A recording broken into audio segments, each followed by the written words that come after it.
Hi friends, welcome to மண் வாசம் channel. இன்றைக்கி நம்ம மசாலா டீ எப்படி போடுறது அப்படின்னு பார்க்கலாம். நான் இன்றைக்கி சொல்லக்கூடிய அளவு 5லேருந்து 6 பேர் வரைக்கும் குடிக்கலாம்.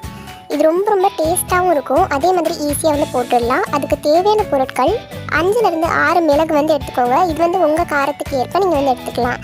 அடுத்தது 3 துண்டு இஞ்சி வந்து எடுத்துக்கோங்க. அடுத்து 5 ஏலக்காய், உங்கள் வாசனைக்கு ஏற்ப நீங்கள் 6 ஏலக்காய் கூட வந்து சேர்த்துக்கலாம். 4லேருந்து 5 கிராம்பு, அப்புறமா 2 துண்டு பட்டை. அதுக்கப்புறமா உங்களுக்கு பிடிச்ச பிராண்ட் டீ தூள் வந்து நீங்கள் எடுத்துக்கோங்க. அளவெல்லாம் வந்து நான் சேர்க்கும் பொழுது சொல்கிறேன். அதே மாதிரி சர்க்கரை, நீங்கள் வந்து நாட்டு சர்க்கரை கூட யூஸ் பண்ணிக்கலாம். அப்புறமா பால், நான் இன்றைக்கி 1/2 லிட்டர் பால் வந்து எடுத்திருக்கேன். அதாவது 1 கிளாஸ் அளவுக்கு நான் வந்து எடுத்திருக்கேன்.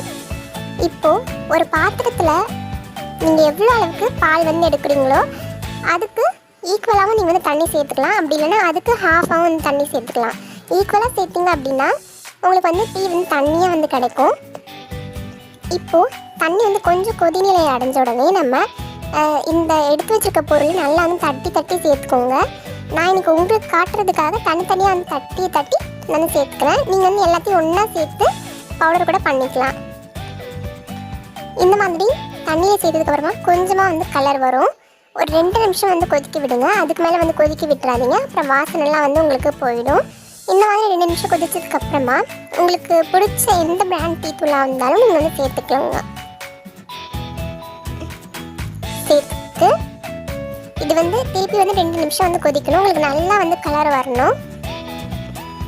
இந்த மசாலாவை வந்து நீங்கள் வந்து பவுடர் பண்ணி வச்சுக்கலாம். இஞ்சிக்கு பதிலாக சுக்கு வந்து சேர்த்து நீங்கள் பவுடர் பண்ணி வச்சுக்கிட்டீங்க அப்படின்னா நீங்கள் டீ போடும்போதெல்லாம் அது வந்து சேர்த்து நீங்கள் டீ குடிச்சிக்கலாம்.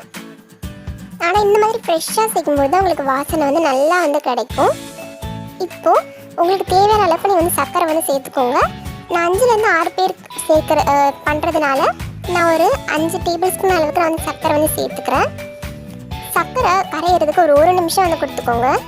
அதுக்கப்புறமா நம்ம எடுத்து வச்சிருக்கக்கூடிய பாலை வந்து சேர்த்துடலாம். நான் இன்றைக்கி 1 கிளாஸ் பாலுக்கு 3/4 கிளாஸ் அளவுக்கு நான் வந்து தண்ணி வந்து சேர்த்துக்கிறேன். பால் வந்து ஏற்கனவே நான் வந்து கொஞ்சம் வந்து காய்ச்சி தான் வச்சுருக்கேன். காய்ச்சி கொஞ்சம் ஆறின பாலாக எடுத்துக்கோங்க. அதாவது ரூம் டெம்பரேச்சருக்கு வந்த பாலாக வந்து எடுத்து வச்சுக்கோங்க. பால் சேர்த்துட்டு ரொம்ப நேரம் வந்து நீங்கள் வந்து கொதிக்க விடக்கூடாது. ஒரு 3லேருந்து 4 நிமிஷம் வந்து கொதிச்சாலே போதும். அதாவது மீடியம் ஃப்ளேமில் கொதிச்சா போதும். உங்களுக்கு நல்லா வந்து கலர் வந்து இறங்கியிருக்கணும். அதுக்கப்புறமா நான் ஆஃப் பண்ணிவிட்டு ஒரு பிளேட்டை போட்டு மூடிட்டுறேன். இது வந்து 1 நிமிஷம் வந்து இருந்தால் போதும். மூடிட்டு கொதிக்கலாம் விட வேணாம். நான் கேஸ் வந்து ஆஃப் பண்ணிவிட்டேன். அந்த வாசனை வந்து உங்களுக்கு உள்ளே இருக்கிறதுக்காக. அதுக்கப்புறமா நீங்கள் வந்து எடுத்து ஃபில்டர் பண்ணி சர்வ் பண்ணிங்க அப்படின்னா உங்களுக்கு சூப்பரான மசாலா டீ ரெடி ஆகிடும். ரொம்ப ரொம்ப ஈஸியாகவும் இருக்கும், அதேமாதிரி டேஸ்ட்டாக இருக்கும். நீங்கள் ஒரு தடவை வந்து ட்ரை பண்ணி பாருங்கள். ரொம்ப ரொம்ப பிடிச்சிருக்கும். நீங்கள் மறுபடியும் ட்ரை பண்ணுவீங்க. இந்த வீடியோ மறக்காமல் லைக் பண்ணுங்கள், ஷேர் பண்ணுங்கள், கமெண்ட் பண்ணுங்கள், சப்ஸ்கிரைப் பண்ணுங்கள், பக்கத்தில் இருக்க பெல் ஐகானை கிளிக் பண்ணி